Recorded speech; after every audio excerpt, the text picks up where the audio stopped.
ఈ పుష్యమాస ప్రారంభంలో ఇంకా కన్యా రాశి వాళ్ళకి కష్టాలన్నీ పోయినట్లే. ఈ డిసెంబర్ 20లో పుష్యమాసం ప్రారంభమవుతుంది. ఈ యొక్క డిసెంబర్ మాసంలోనే చాలా మార్పులొచ్చాయి.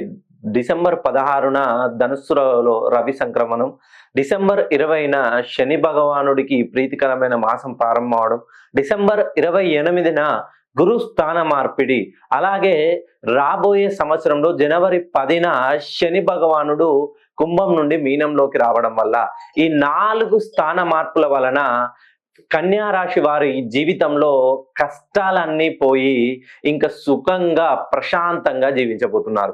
మీరు కన్యా రాశి ఉత్తర నక్షత్రంలో కానీ, హస్త కానీ, చిత్తా నక్షత్రంలో కానీ జన్మించి ఉంటే మీ పేరులో ఓవెల్స్ స్థానాలు ఎలా ఉన్నాయో చెక్ చేసుకోండి. AEIOU. సో ఈ 5 లెటర్స్ మీ పేరులో సరి స్థానాల్లో ఉన్నాయా, బేసి స్థానాల్లో ఉన్నాయా? ఎవరి పేరులో అయితే కన్యా రాశిలో జన్మించి హస్త కానీ, చిత్తా కానీ, ఉత్తర నక్షత్రంలో జన్మించిన వాళ్ళకి సరి స్థానాల్లో ఓవెల్స్ ఉంటే ఆర్థికంగా నిలదొక్కుకోవడం చాలా కష్టంగా ఉంటుంది. డబ్బులు ఎంత సంపాదించినా నిలవదు.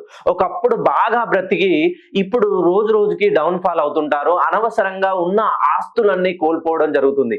మీరు కన్యా రాశిలో జన్మించినట్లయితే ఒక్కసారి నన్ను పర్సనల్ గా ఫోన్ కాల్లో సంప్రదించేలా ప్రయత్నం చేయండి.